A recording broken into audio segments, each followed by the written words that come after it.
Hey everybody, Kyle Sasser here, and have a little update on the government shutdown and all that fun stuff.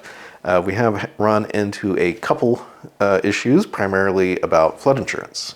So many of you may or may not know, but most of the flood insurance is backed by the National Flood Insurance Program, and that is affected by the government shutdown. So we literally we were supposed to have a closing last week on a home that was in a flood zone.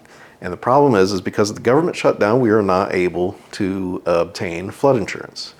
So they're not currently writing any new policies. So that kind of puts the kibosh on the normal path. So then, of course, we look at alternatives. Well, what does private flood insurance looks like?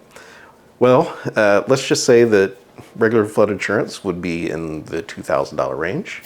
And the problem is private flood insurance for this house ends up being in like the $8,000, $9,000, $10,000 range. Now, some buyers would be able to move forward with that and then obviously reinsure the house or change insurance once the government opens back up. The flood insurance being that high, it moves it from $175 to like $600. And unfortunately, that pushed the thresholds for obtaining a mortgage over the limits. That was not a workable path.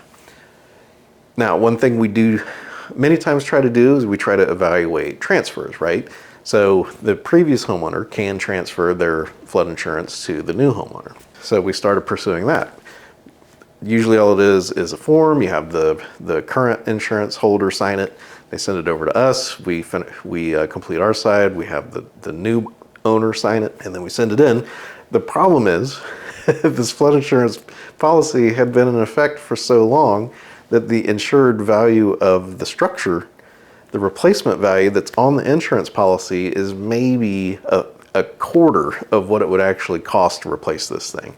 So let's say it would cost $400,000 to rebuild this house if it got leveled, and the insurance amount was like $90,000. So we were able to transfer the policy. The problem was not willing to fully underwrite the mortgage because it was not properly insured. So that ended that path. And so our final path that we have available to us, it's definitely costing the buyer a little bit more money, but we're having to hire a surveyor to go out and produce an elevation certificate. Elevation certificates are definitely something you should probably do if you're in a flood zone for two reasons. One, it does give you a much more accurate flood insurance premium because the insurance company knows your specific risk with that elevation certificate, whereas if you don't have an elevation certificate, it's more of a best guess, and their best guess usually favors them and not you as the homeowner. But again, that still adds, probably a week and a half, a couple weeks to this process. So anyway, just kind of want to share some of the hiccups that some unintended consequences that the government shutdown can have on the real estate market.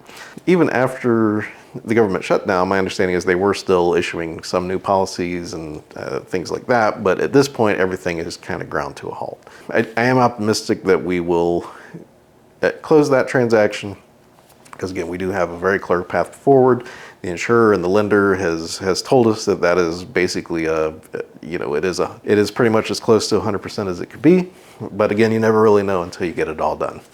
So anyway, thank you for watching. My name is Kyle Sasser. If you would like help with your own real estate journey, I would love to help you out. My contact information is in the description down below. Thank you for watching, and I'll talk to you soon.